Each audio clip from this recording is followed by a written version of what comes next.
नमस्कार, सूबा बोलेगा में आपका बहुत बहुत स्वागत है। मैं हूं प्रियंका और आज हम सूबा बोलेगा में बात करेंगे शहर शहर हैवान की।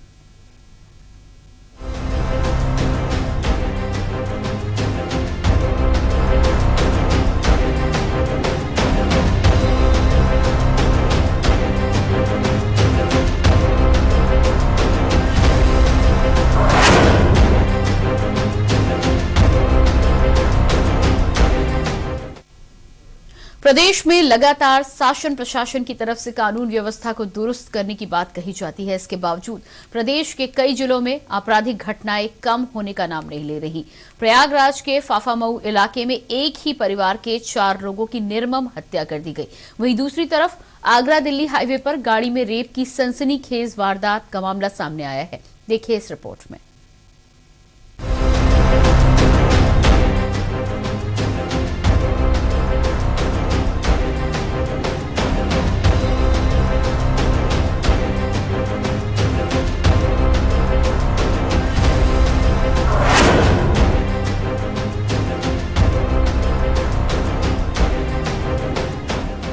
यूपी में शासन प्रशासन की लापरवाही या बेखौफ बदमाशों का डर प्रदेश की जनता को दहशत के साथ जीना पड़ रहा है। इसका जीता जागता सबूत प्रयागराज में देखने को मिला, जहां एक ही परिवार के 4 लोगों के निर्मम तरीके से हत्या कर दी गई। घर में घुसकर धारदार हथियार से निर्मम हत्या ने क्षेत्र में दहशत का माहौल बना दिया है। में यहाँ पर 4 लोगों के मृतक लोग मिले हैं, उनकी लाश मिली है घर के अंदर। इन चारों के सिर पर कुल्हाड़ी से वार किया गया दिखाई दे रहा है। गहरी चोट के गंभीर चोट के निशान हैं। इन सभी लोगों को देखा गया 3 लोगों के बाहर वाले बरामदे में है और एक जो लड़की है उसके घर के अंदर है। तो इन सभी लोगों पे आज सुबह ही पता चला, हमें सूचना मिलते ही पुलिस की टीम यहाँ पर आई है। तो इसके बाद से जो मृतक लोग हैं उनकी पोस्टमार्टम कराते हुए अग्रिम कार्रवाई की जाएगी और किन कारणों से किस तरह से हुई है इसके बारे में भी डिटेल जानकारी आएगी। इसके अलावा जो सूचना मिली है, जैसा कि परिवार के जनों द्वारा बताया गया और हमने भी रिपोर्ट में देखा है कि 2019 और 2021 में इन्होंने कुछ लोगों के ऊपर भूमि विवाद में इन्होंने SC/ST के केस लिखवाया है। वो केस देखा गया है। उस केस में कार्रवाई नहीं होने का इन्होंने आरोप लगाया है। पुलिस प्रशासन का कहना है कि मामले की गंभीरता से जांच की जा रही है, लेकिन लगता है कि अब इस तरह की घटनाओं से अपराधियों के हौसले बुलंद हो गए हैं। आगरा दिल्ली हाईवे पर गाड़ी में रेप की सनसनीखेज वारदात का मामला सामने आया। वहीं हाईवे पर गाड़ी में हुए रेप के मामले के सामने आने के बाद कोसी पुलिस ने तत्काल मामला दर्ज कर युवती को मेडिकल परीक्षण के लिए भेज दिया है। इस संबंध में SP ग्रामीण ने बताया कि कोसी की रहने वाली एक युवती की हरियाणा पलवल के रहने वाले युवक से फेसबुक के माध्यम से दोस्ती हुई थी। अब देखना होगा कि इस मामले को पुलिस कितनी गंभीरता से लेती। जनपद मथुरा के थाना कोसी में एक पीड़िता के साथ दुष्कर्म का अभियोग पंजीकृत किया गया है, जिसमें पीड़िता के कथनानुसार 23 तारीख को एक पूर्व परिचित तेजवीर नाम के व्यक्ति व उसके एक अन्य साथी के साथ वह आगरा में एक एग्जाम देने के लिए गई थी। वापस लौटते समय गाड़ी के अंदर ही तेजवीर नामक व्यक्ति द्वारा इस पीड़िता के साथ दुष्कर्म की घटना कारित की गई और बाद में कोसी थाना क्षेत्र में ही पीड़िता को छोड़कर वह चले गए। मुकदमा पंजीकृत करने के उपरांत पीड़िता का 161 का बयान नोट किया गया है। वह मेडिकल एग्जामिनेशन कराया गया है। इसमें मुख्य अभियुक्त तेजवीर को अरेस्ट कर लिया गया है।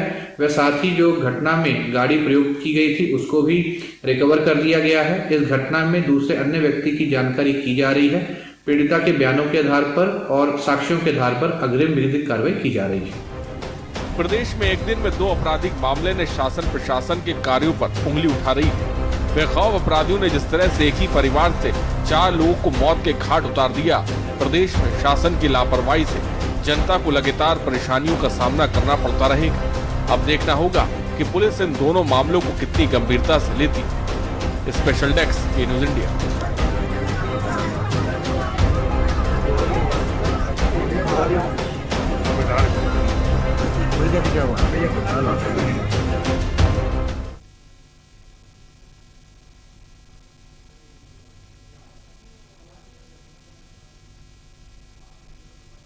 और इसी बीच प्रयागराज से बड़ी खबर आ रही है। प्रयागराज से बड़ी खबर, कांग्रेस महासचिव प्रियंका गांधी गोहरी के लिए हुई रवाना। प्रयागराज से बड़ी खबर, नरसंहार में मारे गए लोगों के परिजनों से मुलाकात करेंगी प्रियंका। कांग्रेस महासचिव प्रियंका गांधी पहुंची बमरौली। कांग्रेस महासचिव प्रियंका गांधी पहुंची बमरौली। प्रियंका गांधी गोहरी के लिए हुई रवाना। नरसंहार में मारे गए लोगों के परिजनों से मुलाकात करेंगी प्रियंका गांधी। कांग्रेस महासचिव प्रियंका गांधी पहुंची बमरौली।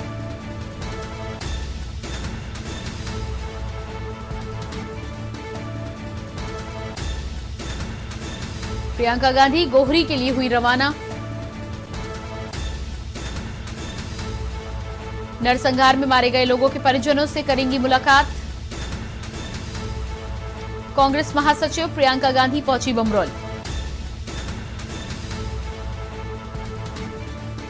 प्रयागराज से खबर, कांग्रेस महासचिव प्रियंका गांधी पहुंची बमरौली। तस्वीरें आप देख पा रहे हैं, प्रियंका गांधी गोहरी के लिए हुई रवाना। नरसंहार में मारे गए लोगों के परिजनों से करेंगी मुलाकात।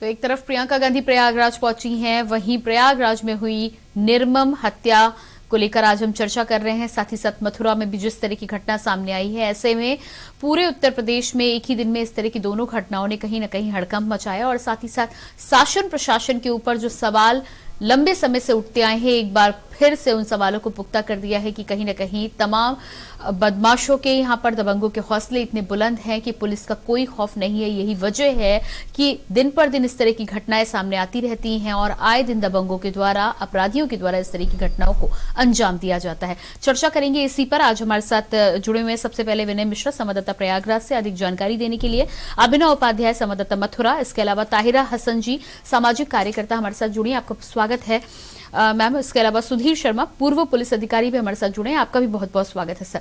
सबसे पहले रुक करेंगे विनय मिश्रा, हमारे साथ संवाददाता प्रयागराज से जुड़े हैं। आपसे बारीकी से जानना चाहेंगे कि जो घटना फाफामऊ में आज घटित हुई है, उस घटना में किस तरह से परिवार के 4 सदस्यों की हत्या की गई और आगे अभी क्या कुछ कार्रवाई हुई है। बता दें कि जो गोहरी में जो हत्याकांड ये हुआ है, बहुत ही निर्मम तरीके से कुल्हाड़ी से सर पे वार किया गया था, जिसमें पिता का माँ बेटी और पिता पुत्र का जो है बहुत निर्मम तरीके से जो है इनका हत्या कर दिया गया जो है, और जिसमें प्रशासन द्वारा तत्परता दिखाते हुए कुछ लोगों को इसमें अरेस्ट किया गया है, उनसे पूछताछ जारी है। इसके पीछे की विनय वजह क्या बताई जा रही है? इसमें कुछ जमीनी विवाद है और इसमें अभी कुछ चीजें खुल के अभी चीजें नहीं आ पा रही हैं, और इसमें जो है SC/ST का कुछ मामला दर्ज कराया गया था जिनके ऊपर मृतकों के द्वारा, उसमें भी पुलिस जांच में जुटी हुई है। क्या गिरफ्तारियां हुई हैं अभी तक? जी, कुछ लोग संदिग्ध लोगों की गिरफ्तारियां हुई हैं, जिनसे पुलिस द्वारा गहनता से पूछताछ जारी है।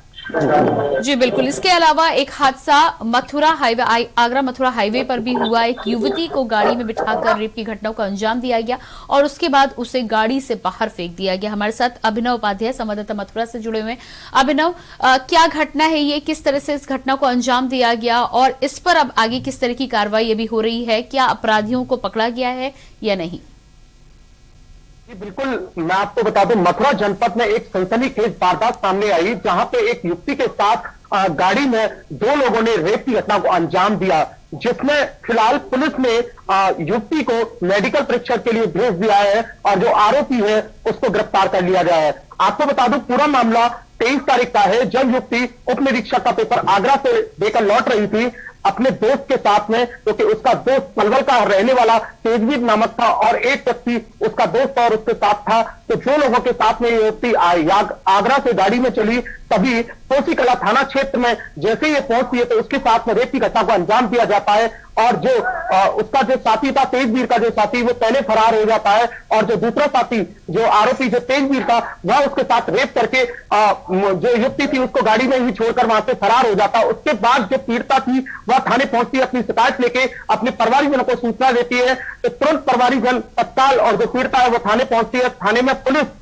ने जो पीड़िता है वो उसको परीक्षण के लिए भेज दिया, मेडिकल के लिए भेज दिया, और जो आरोपी है उसको तत्काल गिरफ्तार कर लिया गया है, और जो घटना में जो प्रयोग की गई जो कार थी उसको भी बरामद कर लिया है। फिलहाल जो पुलिस पूरे मामले की छानबीन में जुट गई है, और जो दूसरा जो सहयोगी जो आरोपी था उसको जल्द से जल्द गिरफ्तार करने की बात कह रही है। जी बिल्कुल। हमारे साथ सुधीर शर्मा जी भी पूर्व पुलिस अधिकारी जुड़े हुए हैं। सबसे पहले सुधीर जी आपके पास ही आऊंगी। इन दोनों घटनाओं को सुनने के बाद एक बार जो साफ तौर से समझ में आती है, सामने आती है कि कहीं ना कहीं इस तरह की घटनाओं के पीछे जो भी आपराधिक तत्व होते हैं, पुलिस का खौफ बिल्कुल भी बरकरार नहीं है। पिछले कुछ समय में जिस तरह से कानून व्यवस्था को लेकर तमाम लोगों के द्वारा सवाल उठाए जा रहे हैं, लाख सरकारों के द्वारा कहा जाए कि कानून को मजबूत करा जा रहा है या कहीं ना कहीं जो जुर्म है उसे खत्म करने की कोशिश की जा रही है, लेकिन इस तरह की घटनाएं जब आए दिन सामने आती रहती हैं तो ये जो तमाम वक्तव्य हैं ये झूठे एक तरह से नजर आते हैं। क्या कहना है आपका? क्या वजह है कि इस तरह की घटनाएं लगातार आए दिन सामने आती हैं और उसके बावजूद भी सख्ती पुलिस विभाग के द्वारा नहीं बढ़ाई जाती है? क्या कहेंगे आप? देखिए, सबसे पहले आप देख लीजिए मथुरा की जो घटना तुम्हारी एक पालिका सब इंस्पेक्टर एग्जाम देने के लिए आई थी जी, जिस कार से आ रही थी उसके साथियों ने उसके साथ रेप किया जी। आपको शायद जानकारी मिली होगी, ना मिली हो तो आपको अपडेट दे देते हैं कि ये लड़की अपने उस दोस्त के साथ आ रही थी एग्जाम देने के लिए जो उसका ना रिश्तेदार था ना फ्रेंड था। सोशल मीडिया FB के जरिए उन दोनों की दोस्ती हुई थी और उसके साथ आए और ये घटना घटित हुई। हमारी पुलिस अधिकारी आपको सचेत करते हैं, अनजान व्यक्ति से बात ना करो, अनजान सामान को मत छुओ, ये आपके लिए हानिकारक होंगे। हमको खुद सजग रहना पड़ेगा। ये घटना घटित हुई शर्मनाक है। एक मुलजिम पकड़ा गया है, दूसरा मुलजिम भी पकड़ा जाएगा, उस तक से सजा मिलेगी, बख्शा कोई नहीं जाएगा। लेकिन फिर आपके माध्यम में अनुरोध करना चाहेंगे अपनी बहनों से, बेटियों से कि प्लीज सोशल मीडिया बहुत अच्छी चीज है, हम मानते हैं, लेकिन उसके दुष्परिणामों से बचें। दोस्ती बुरी नहीं है, दोस्ती एक सीमा तक करें, और जब तक आप अपने ऊपर विश्वास ना करें कभी किसी अनजान व्यक्ति के साथ यात्रा ना करें। आप अपने परिजन के साथ यात्रा करें जो आपके रिश्तेदार हैं, आप सुरक्षित रहेंगी, सेफ रहेंगी। अगर ये बच्ची अपने रिश्तेदार के साथ एग्जाम देने आ रही होती तो ये घटना कभी घटित नहीं होती। अब आपको हम बता दें कि दूसरी बात, जो प्रयागराज में 4 लोग की निर्मम हत्या हुई है, इतिहास साक्षी है, जर जमीन जोरू के अलावा आज तक कोई चौथा कारण नहीं बना है जिसमें हत्या हो। झगड़ा हो सकता है, आपको हमारी बात पसंद नहीं, आप हमको मार सकते हैं, हमें आपकी पसंद नहीं, आप हमको मार सकते हैं, झगड़ा हो जाएगा। मृत्यु कारण आज तक इन 30 कारण के अलावा चौथा कारण नहीं हुआ है। जैसा कि हमारे भी संवाददाता ने बताया कि दुश्मनी जी सुधीर जी यहाँ पर आप पुरानी बात जी सुधीर जी मेरी बात सुनिए। जो बात आप कह रहे हैं यकीनन पुराने समय से वो बात लोग कहते आए हैं, लेकिन आजादी के 75वें साल में आज हम जी रहे हैं। कब तक इस बात को हम मान के चलते रहेंगे? ठीक है, आप जो कह रहे हैं आपकी बात को भी मैं मानती हूं, लेकिन यहां पर सवाल यह है कि इतनी बेखौफ तरीके से जब आपराधिक तत्व इस तरह की घटनाओं को अंजाम देते हैं तो उन्हें क्या लगता है कि क्या उन पर कोई कार्रवाई नहीं होगी, या उस इलाके में पुलिस का कोई डर नहीं होगा, या इस तरह की किसी घटना होने के बाद उस तरह के अपराधियों को सजा नहीं मिली होगी? यही तो वजह है कि हौसले बुलंद रहते हैं। मैडम, तो अपराधी प्रेरित नहीं होंगे। ये जो घटना है व्यक्तिगत दुश्मनी की घटना है। ये अपराध करने वाले व्यक्ति कोई माफिया डॉन नहीं है, ये इनके पड़ोसी थे। पड़ोसी का जर जमीन चोरी के लिए झगड़ा हुआ, जिसके पीछे उन्होंने ऐसे पहले मुकदमा कायम किया, दुश्मनी और बढ़ गई, उसके बाद इन्होंने ये मृत कार्य कर दी। जैसा कि कहा जा रहा है जांच हो रही है, ये पताल में भी छुपे होंगे। हम आपको इतना विश्वास दिलाते हैं कि हमारी उत्तर प्रदेश पुलिस इनको ढूंढ निकालेगी और सलाखों के पीछे भेजेगी। जी बिल्कुल, कार्रवाई होनी भी चाहिए। हमारे साथ सामाजिक कार्यकर्ता भी जुड़ी हैं, लेकिन एक छोटे से ब्रेक के लिए हमें यहाँ पर रुकना पड़ रहा है। ब्रेक के बाद वापस आएंगे तो उनसे बातचीत करेंगे। जिस तरह से सूबा बोलेगा में दोनों ही घटनाओं को लेकर हम चर्चा कर रहे हैं, बड़ी बात तो यहाँ पर यह है कि इन दोनों ही घटनाओं के पीछे वजह चाहे जो रही हो, लेकिन बड़ा सवाल यहाँ पर यह है कि आपराधिक तत्व जब इस तरह की घटनाओं को अंजाम देते हैं तो उनके पीछे की मानसिकता क्या है, और क्यों इतने साल बीत जाने के बाद भी अभी भी इस तरह की मानसिकता बनी, और पुलिस का जो खौफ लोगों में होना चाहिए था वो खौफ बरकरार नहीं है। फिलहाल चर्चा को हम आगे बढ़ाएंगे, लेकिन उससे पहले रुकते हैं एक छोटे से ब्रेक के लिए।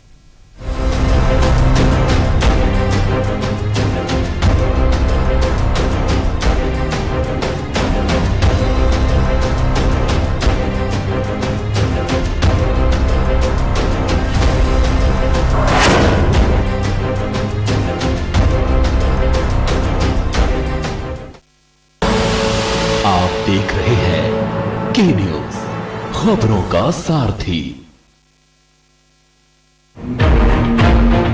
भारत माता की, हमारे देश के वीर जवानों की जय हिंद। हमारे देश के महान सेनानियों और सैनिकों के अमर बलिदान और उनके समर्पण को प्रणाम करते हुए मुख्यमंत्री पुष्कर सिंह धामी जी ने इनके सम्मान में महत्वपूर्ण निर्णय लिए हैं। उत्तराखंड से द्वितीय विश्व युद्ध की वीरांगना एवं वेटरन की पेंशन को 8,000 रूपए से बढ़ाकर अब प्रतिमाह 10,000 रूपए कर दिया गया है। सैनिकों और पूर्व सैनिकों के बच्चों के लिए छात्रावास। हरिद्वार में स्वतंत्रता संग्राम सेनानी सदन का निर्माण। शहीद हुए सैनिक और अर्धसैनिक बलों के आश्रितों की अनुदान राशि 10 लाख से 15 लाख रुपए करने जैसी महत्वपूर्ण घोषणाएं हमारे वीर सैनिकों और उनके परिवारों के लिए उत्तराखंड सरकार का समर्पित प्रयास है। सैनिकों के संग है हम, उत्तराखंड है हम। सुबह के लिए उड़ चला गैरों की जमीन पर, खुशबू अपने पन की ढूंढता। दूर कितना भी जाओ, इस जुबान से दूर ना जा पाओगे। बोलो जुबान केसरी। सदियों से सुनते आए हैं, बेटे बड़े होके अच्छी सी नौकरी करना। अच्छी सी नौकरी करना।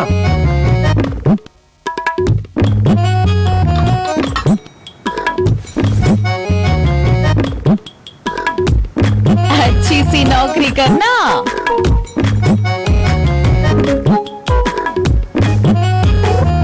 अच्छी सी नौकरी करना।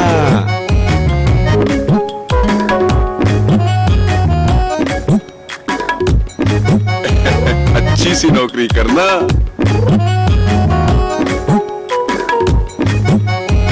अच्छी सी नौकरी करना।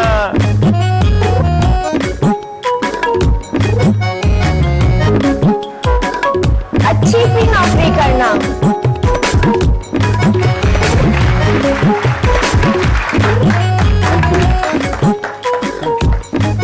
अच्छी सी नौकरी करना। अगर सब अच्छी नौकरी करने वाले बनेंगे तो नौकरी देगा कौन? बेटा तुम अच्छी सी नौकरी देने वाला बनना। अगर भारत को दुनिया का नंबर 1 देश बनाना है तो आज हर बच्चे के अंदर एंटरप्रेन्योर माइंडसेट जगाना होगा।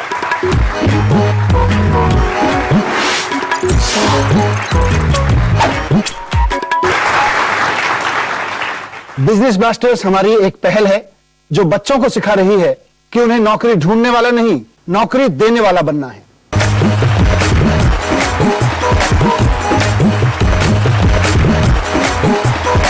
बिजनेस ब्लास्टर्स, छोटे बिजनेस स्टार्स, बड़े बिजनेस आइडियाज। 28 नवंबर से हर रविवार शाम 7 बजे आपके टेलीविजन पर।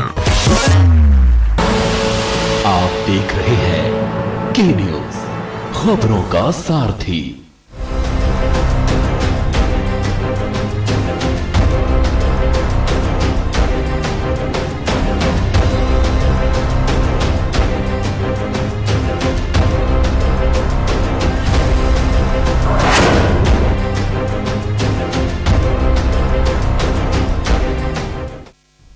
ब्रेक के बाद एक बार फिर से सुबह बोलेगा में हम बात कर रहे हैं लगातार शहर शहर हैवान की। तमाम लोग मेरे साथ पैनल में जुड़े हुए हैं।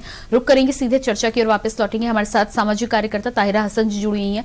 ताहिरा हसन जी, जिस तरह से यहाँ पर सुधीर जी का कहना है, मैं बिल्कुल इत्तेफाक नहीं रखती हूँ। अफसोस है मुझे इस बात का कि आज के समय में भी इस तरह की, यकीनन वजह कुछ भी हो सकती है, लेकिन आपराधिक घटनाओं के पीछे जो एक सबसे बड़ी वजह है जिसे नजरअंदाज यहाँ पर कर रहे हैं वो ये है आपराधिक मानसिकता। आपराधिक मानसिकता के बिना चाहे जो भी विवाद हो, इस विवाद को सुलझाया जा सकता है, लेकिन यदि व्यक्ति की मानसिकता ही खराब है तो इस तरह की घटनाएं आए दिन होती हैं। और इस तरह की घटनाओं के पीछे उसके बाद जो उसका रिजल्ट होता है उसको भी सोचे समझे बिना लोग इस तरह की घटनाओं को अंजाम देते हैं। इसमें कहीं ना कहीं शासन भी नाकाम है, प्रशासन भी नाकाम है। जिस तरह की सजा मिलनी चाहिए, इतना कड़ा एक्ट निर्भया की घटना के होने के बाद बनना है, लेकिन उसके बावजूद भी वो एक्ट लागू होने में, उस तरह की सजा को लोगों के बीच में आने में भी तमाम बाधाएं आती हैं और उसके पीछे भी कहीं ना कहीं इसी तरह की मानसिकता काम करती है। क्या कहना है आपका? क्या आज भी हम इस बात पे दोष मढ़ सकते हैं कि जड़ जोड़ू और जमीन की वजह से इस तरह की घटनाएं होती हैं?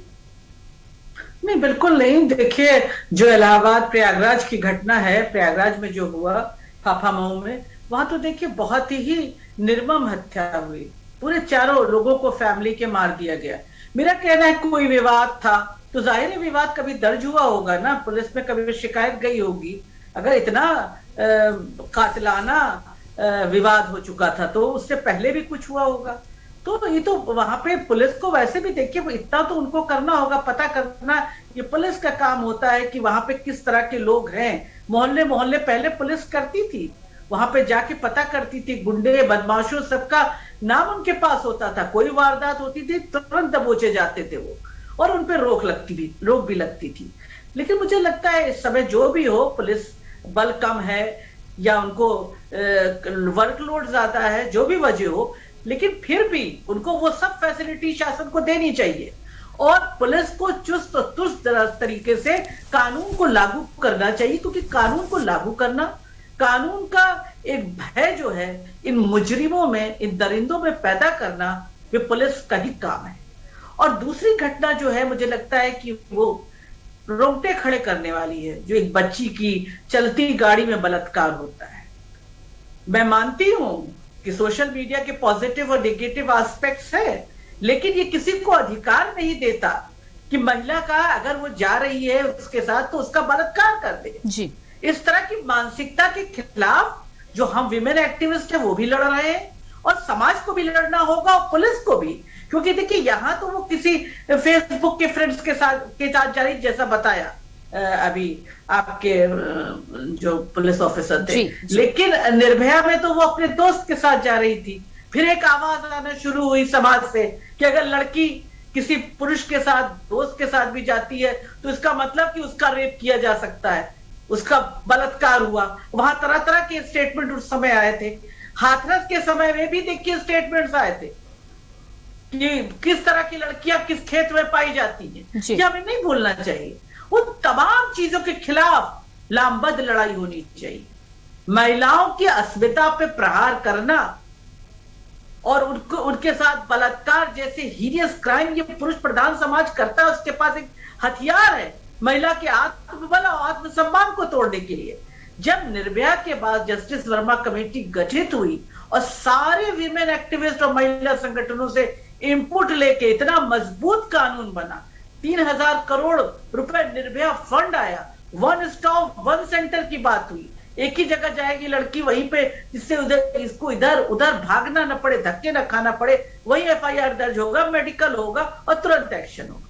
मुझे लगता है पुलिस का काम यहाँ ये है कि वो जितने एविडेंसेस है उनको तत्काल, उसको तुरंत, बिना उसको कोई टेम्पर कर पाए, अगर बाहुबली है मान लीजिए और वो मसल पावर वाला है तो वो टेम्पर कर सकता है, तो उनको तुरंत दर्ज करना चाहिए, एविडेंसेस टेम्पर न होने पाए, जिससे कि अदालत में जो हमारे ऑनरेबल जजेस हैं वो सही तरीके का जजमेंट दे पाए।